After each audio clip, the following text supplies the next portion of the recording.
Pero no tenía habitaciones, ¿o sí? Sí,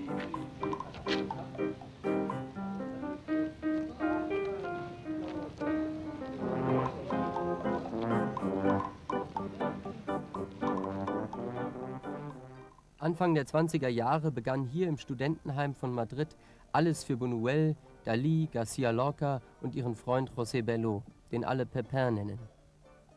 Es herrschte Gedankenfreiheit und man war über alle avantgardistischen Strömungen auf dem Laufenden.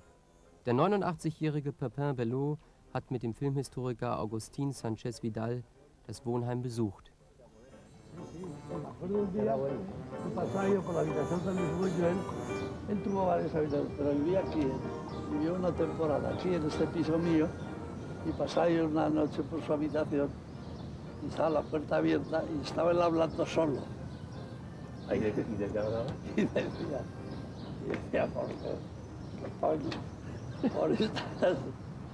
por esta ventana un día van a andar.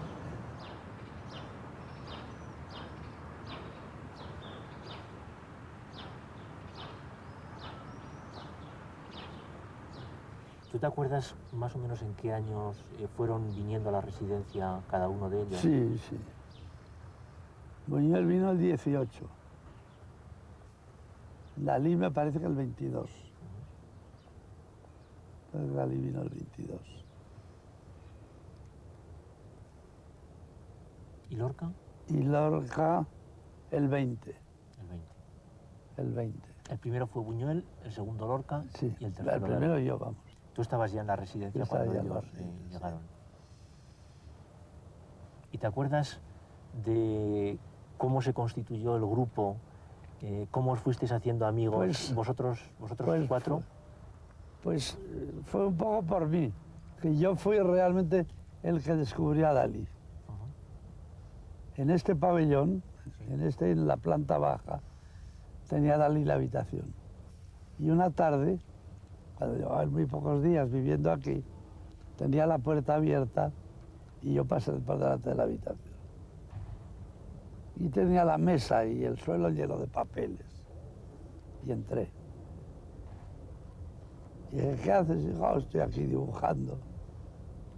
Él era muy tímido, muy corto.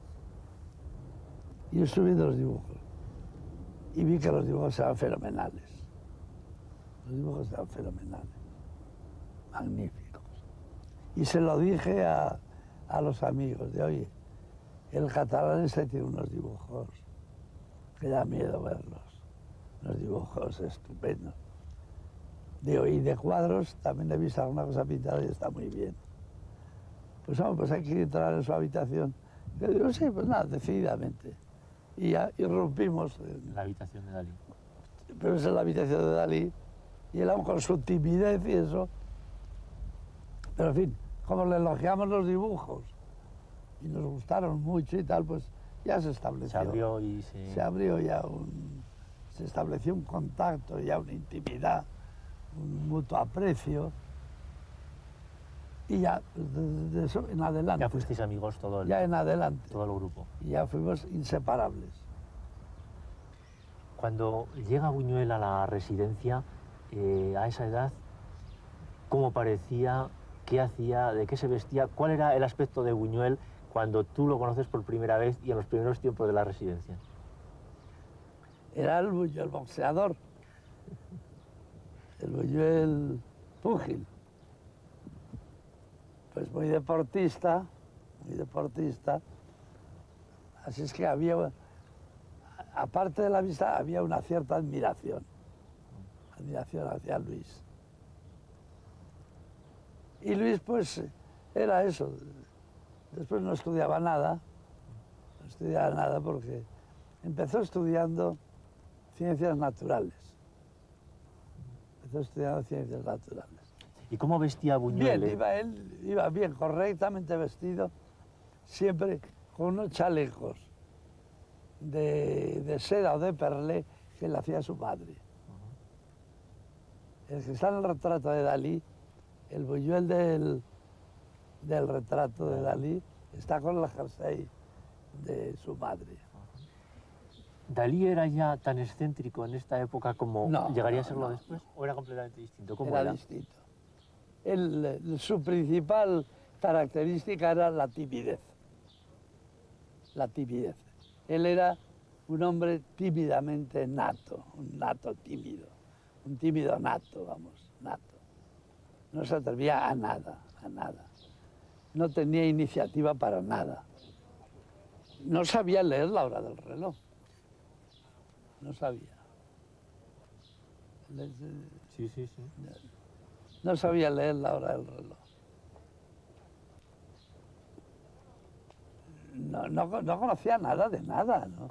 No sabía tomar una entrada para un cine, para un teatro. No sabía comprarse una cosa en una tienda. Todo era para él un arco de iglesia, no se atrevía a nada, a nada. Tímido, corto, torpe, nada.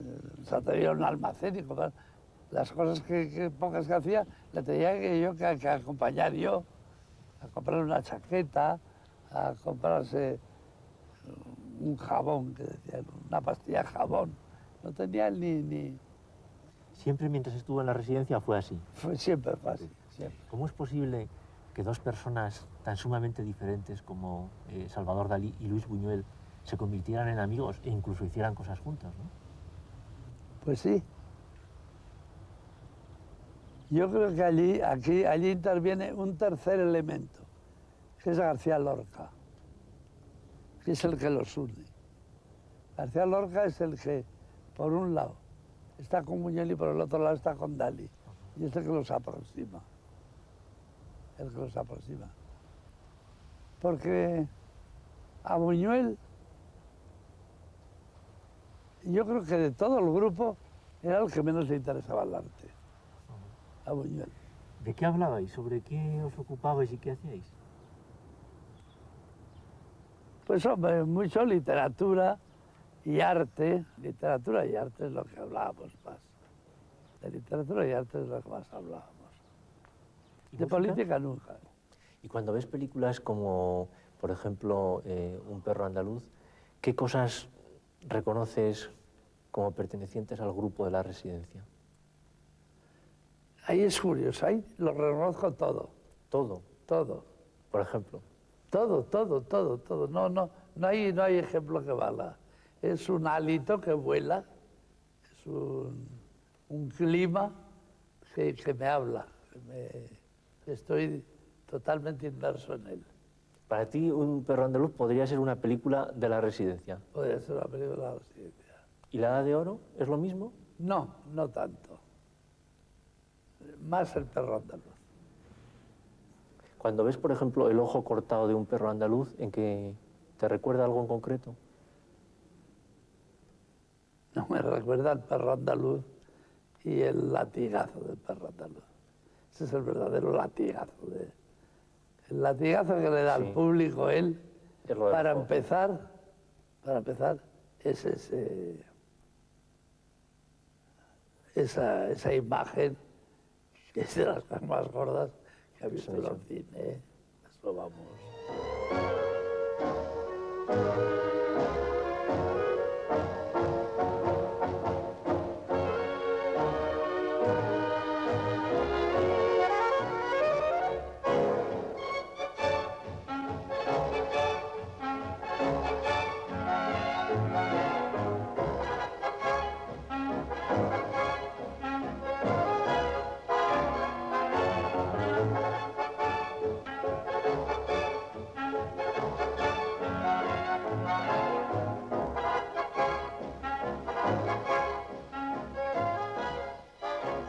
¿Dónde está el genio de Luis Buñuel y de Dalí? ¿Se notaba ya cuando tenían 20 años? Sí, ¿Aquí en la sí. residencia? En los tres se lo noté eso. En los tres, quizá el que menos es Buñuel, ¿eh? ¿Qué menos? Quizá, para mí, quizá el que menos es Buñuel.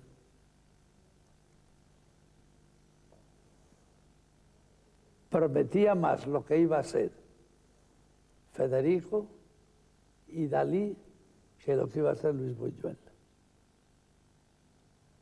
Quizá porque Luis tuvo una maduración más lenta. porque era más lento. Y porque quizá no tardó más en triunfar, no lo sé por No qué. tenía quizá una facultad tan innata como Federico con la escritura y Dalí Quizá, con la... quizá Luis tiene que ir aprendiendo las cosas. Y Dalí no tiene que aprender nunca nada de pintura, nunca. Lo sabe todo siempre. Y Federico lo sabe todo siempre. De poesía Federico lo sabe todo. Y la cultura de Federico, que yo siempre lo he puesto por delante como una cosa insólita. Lo sabía todo. Lo sabía todo. De la literatura española y de la literatura mundial. Lo sabía todo. Y Dalí de pintura igual, ¿no? Y de Dalí de pintura lo mismo. Y Buñuel es más lento, es más... ¿no? Y Buñuel se lleva 7 o 8 años en la residencia que no mira para nada al cine.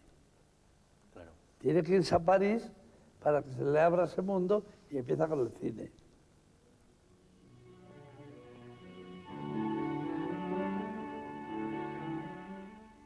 Im Sommer 29 stürzen sich Buñuel und Dalí in die Arbeit an einem neuen Filmmanuskript. Die Surrealisten waren begeistert vom andalusischen Hund und nahmen Buñuel und Dalí spontan in ihren Kreis auf.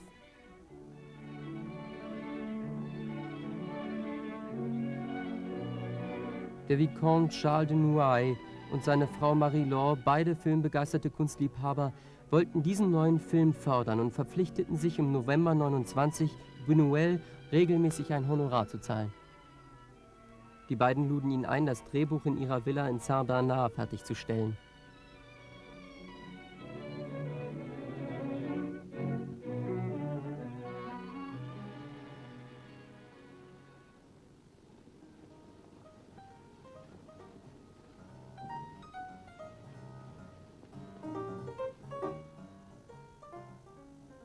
In der luxuriösen Villa, die Mallet Stevens am Standort der einstigen Abtei Saint-Bernard für sie errichtet hat, empfingen die Mäzene ihre Gäste im großen Stil.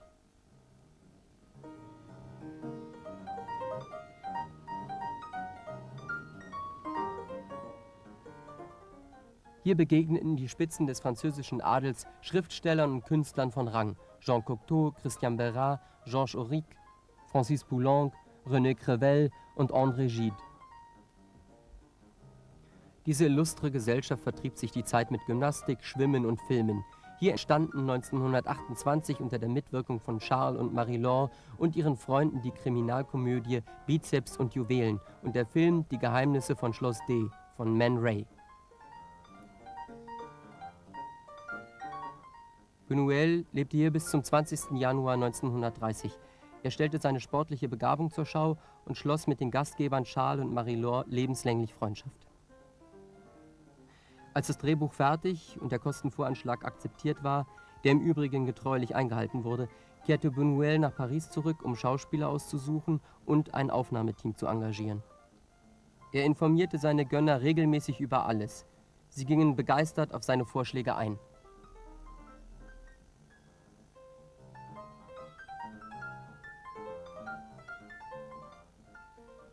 Unterdessen schrieb Dalí lange Briefe an Buñuel und erläuterte ihm seine Einfälle.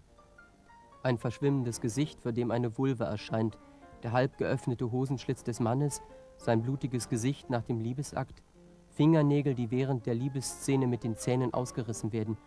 Einige dieser Anregungen wurden aufgenommen.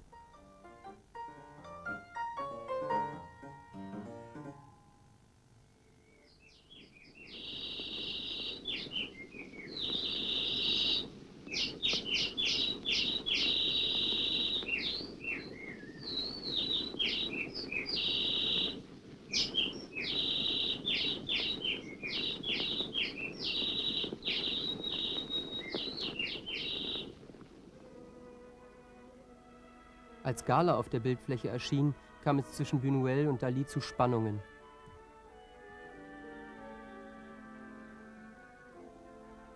Bis zu Beginn der Dreharbeiten lautete der Titel des Films »Das andalusische Tier«. Später wurde daraus »Nieder mit der Verfassung«, bis Buñuel sich am Ende für das Goldene Zeitalter entschied. In langen Briefen berichtet er Charles und Marie-Laure in allen Einzelheiten von der Wahl der Darsteller: Gaston Modot, Max Ernst, Lia Lis.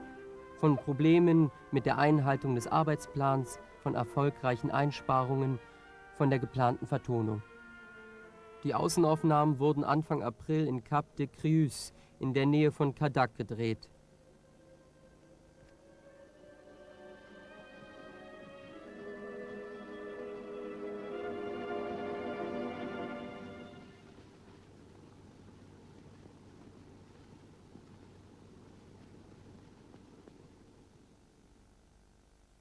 Bei den Dreharbeiten wirkten Jacques Brunius und der spätere Filmemacher Claude Eman mit.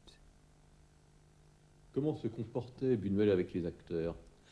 Avec une courtoisie totale, essayant non pas d'expliquer le pourquoi, ce qui nous aurait entraîné très loin, mais expliquant avec naturel ce qu'il y avait à faire comme les choses les plus naturelles. Car qu'est-ce que veut dire le film? Le film, L'Âge d'or, est une apologie totale de la liberté des gestes, la liberté des pensées, la liberté des mœurs. Il n'allait pas faire un discours didactique auprès des comédiens, qui, sauf Gaston Baudeau, qui avait tout un passé, disons, d'avant-garde, lui comprenait. Mais quand il demandait à un figurant ou à l'IAIS de faire quelque chose, lorsqu'il demandait au chef d'orchestre de diriger Wagner, tout était très simple. Il expliquait ce qu'il y avait à faire comme geste, sans donner aucune motivation. Tous les personnages du film, sauf Gaston Baudeau et disons l'IAIS, si vous voulez, ne sont joués que par des figurants.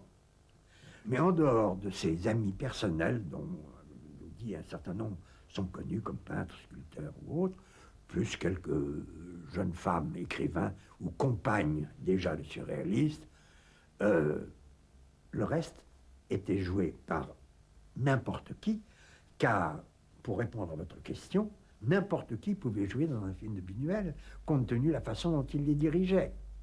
Et Buñuel dit dans ses souvenirs qu'il est resté mécontent de certains acteurs, par exemple. Il y en a avec qui ça n'allait pas du tout. Mais c'est parce que ces acteurs, croyant bien faire, voulaient jouer une situation qui ne demandait pas à l'être. L'idéal pour lui était d'avoir des non-acteurs faisant exactement ce qu'ils voulaient, levant le bras, baissant le bras, embrassant un monsieur barbu, pourquoi pas. Veuillez séparer les choses et oublier l'histoire. Le seul maître de l'histoire, c'est l'auteur, Buñuel et Dali pour vous faire plaisir, et vous, le spectateur. Entre les deux, il n'y a rien que ce que décide le créateur. Donc chaque fois que quelqu'un ajoute quelque chose, il risque de ne pas être exactement d'autres. Il a pu être très heureux, par exemple, de n'importe qui tirant sur le petit garçon, parce qu'il l'a fait naturellement, comme il a été très heureux d'une figurante charmante qui descendait de voiture avec un ostensoir qu'elle déposait dans la boue, qu'elle a fait avec un naturel saisissant. L'idéal pour Buñuel. Si elle avait pensé à ce qu'elle faisait, elle aurait ajouté quelque chose. Buñuel préparait beaucoup chaque scène, il y avait plusieurs prises. Il y avait plusieurs prises, mais presque toujours sur un coup d'œil du cadreur qui demandait à le refaire. Parce qu'il était très vite satisfait, toujours tenu par ce que je vous dis, dans la mesure où les choses étaient aplaties et sans profondeur, sans relief non voulu par lui. Le relief venait du fait de l'inconscience même de celui qui faisait le geste. Das Goldene Zeitalter ist ein Tonfilm. Charles und Marie-Laure de Noailles ließen einen Saal für Tonfilmvorführungen einrichten und luden ihre engsten Freunde ein. Eh bien, la première projection a eu lieu Et c'était un film remarquable, n'est-ce pas? Et nous avons été très bien impressionnés. Ma femme et moi, très bien, très enthousiastes. Mais ça a été présenté à une 50aine de personnes ce soir-là. Et les gens ont fait un peu grise mine, hein, parce qu'il y avait des parties assez effrayantes. Et je me rappelle toujours, j'ai dit à ma femme en sortant, c'est un film merveilleux et remarquable, parce que vraiment il apporte quelque chose qui était vrai. Mais, j'aurais un peu peur des réactions d'un public.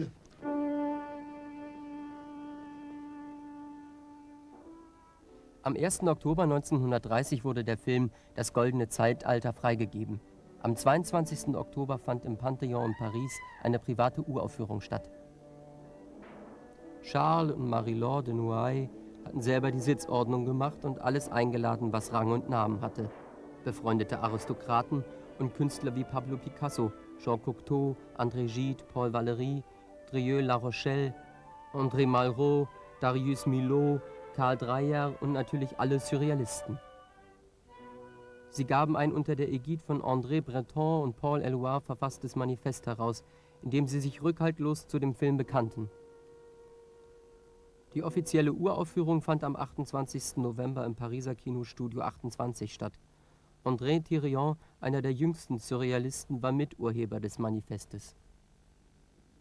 Le plan de la brochure a été fait par Breton, qui a donné d'abord les têtes de chapitre, peut-être un petit peu avec la collaboration d'Éluard, et ensuite qui a distribué les tâches d'écriture à un certain nombre de ses amis. Aspect social et élément subversif était ce qui m'a été donné, et Aragon n'était pas tellement... Hein? Pourquoi vous? Parce que j'étais le spécialiste de la question, et vraiment à l'époque, surtout. Ça ne faisait, pour Breton et pour d'autres, ça ne faisait aucun doute. C'était moi qui devais écrire ce texte. Même pour Aragon, bien qu'Aragon eût aimé l'écrire. Il a été un petit peu ennuyé quand la répartition était faite et que ce texte m'eût été attribué. Breton, en tout cas, voulait que ce programme, nous voulions tous, fût un manifeste. Tout le monde était conscient de l'importance du film. Absolument. Et cette soirée chez les Noailles, alors vous Eh bien, êtes... alors à la première du film, j'ai appris que le rôle des Noailles dans ce film, le fait qu'il l'avait entièrement payé, ou presque entièrement payé, et que ce film n'aurait pas existé sans Charles et Marie-Laure de Noailles. Comme d'autres interventions de Charles et de Marie-Laure auparavant pour les éditions surréalistes, pour la publication ou l'achat de tableaux, la publication de livres de poèmes, ça me choquait. Étant donné qu'ils étaient d'abord non seulement des bourgeois, mais des aristocrates, et en plus très riches. Alors que je n'aimais pas cette idée de mécénat. Le mécénat me paraissait quelque chose de réactionnaire et de dangereux. Enfin, c'était fait, c'était fait. Je ne connaissais à l'époque ni Marie-Laure, ni Charles. Et quand la première de l'âge d'or a eu lieu, il y a eu une réception chez les Noailles à laquelle Aragon m'a traîné. Je n'avais pas tellement envie d'y aller. Et quand je suis arrivé place des États-Unis, que j'ai vu le luxe des valets en livrée et en bas, et en bas blanc, sur chaque marche, j'ai été pris de cette idée de haut-le-corps. C'était au nom de la lutte des classes, naturellement, et de la pauvre classe ouvrière. Et dans la pièce où il y avait un bar où on buvait, une réception, une grande pièce, il y avait un très grand bar, très long, avec tout le personnel des Noailles derrière pour servir d'excellent champagne, d'excellent whisky et d'autres choses de ce genre. J'ai été pris de colère. J'ai pensé qu'il fallait manifester notre intransigeance, la mienne en tout cas, par un acte violent. Et j'ai commencé à prendre des bouteilles, à les envoyer dans le bar, à viser les maîtres d'hôtel, à tout casser. Je n'étais pas à l'époque quelqu'un de commode. Et par conséquent, il y avait un certain respect de cette violence. Et puis je suis parti. considéré à un moment donné que ça suffisait, alors qu'elle n'avait aucun sens, cette violence. C'était, si vous voulez, la revanche un peu imbécile d'un marxiste prolétarien, ou voulant appartenir au prolétariat, contre la bourgeoisie libérale et l'intelligence de la bourgeoisie qui n'était pas partagée d'ailleurs par le dit prolétariat. Im Studio 28 löste das Goldene Zeitalter einen Skandal aus.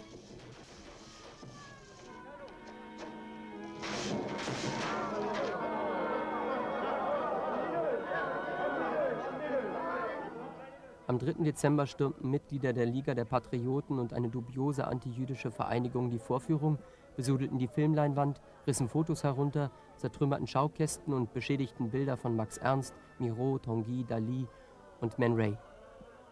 Dalis Gemälde »Schläferem Pferd unsichtbarer Löwe« wurde verwüstet. À partir du moment où il y a eu manifestation de la droite et presque contre-manifestation de notre côté, parce que le lendemain ou le surlendemain du saccage, je suis arrivé au studio 28 avec une bande de jeunes communisants. À l'époque, je faisais des cours de marxisme, j'avais fondé des cours de marxisme à la maison des syndicats rue du Château. J'avais donc 7 ou 8 élèves très dévoués, qui étaient des ouvriers ou de jeunes employés. Je les ai fait armer de matraques, et avec 2 ou 3 ouvriers syndicalistes aussi de la rue du Château, nous sommes arrivés au studio 28. Et nous avons commencé par faire un barrage, un filtrage à l'entrée. Tous les hommes jeunes que l'on voyait nous étaient fouillés, s'assurer qu'ils n'avaient pas d'armes, et l'allure patibulaire du service d'ordre que j'avais mis en place décourageait évidemment toute manifestation éventuelle. Je crois qu'ils ont même sorti quelqu'un, manu militari, et avec plutôt fracas et perte qu'autre chose. Il est évident que dans ces conditions, un préfet de police a comme première réaction celle d'interdire le film de façon à ce qu'il n'y ait plus de manifestation. In dieser Zeit war Buñuel nicht in Paris, sondern in Hollywood, wo für die Metro Goldwyn Mayer arbeitete. Der Vicomte schickte ihm aufgeregte Briefe und Telegramme. Buñuel versucht ihn zu beruhigen und erklärt sich bereit, die Verantwortung für alles zu übernehmen.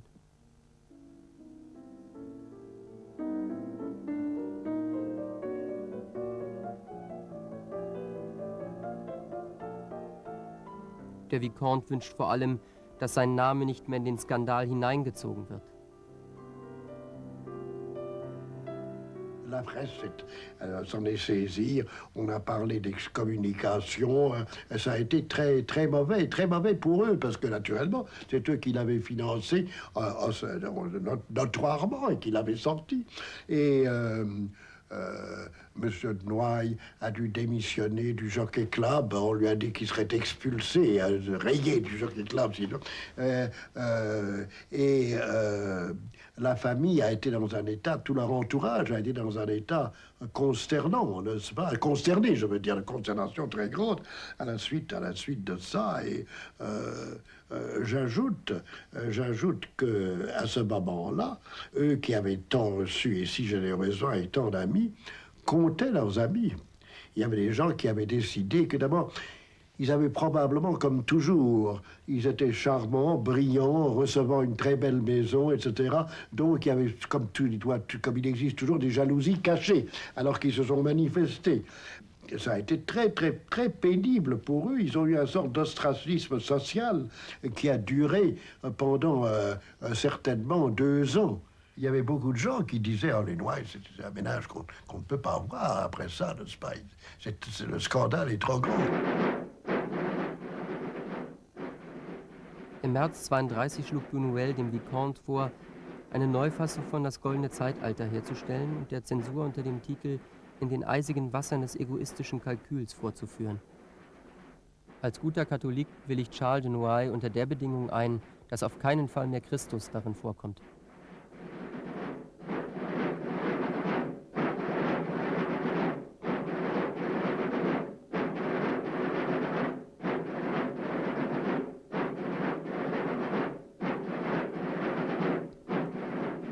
Das Goldene Zeitalter blieb bis 1981 verboten. 10 Jahre danach vermachten die Erben der Noailles den Film dem französischen Staat.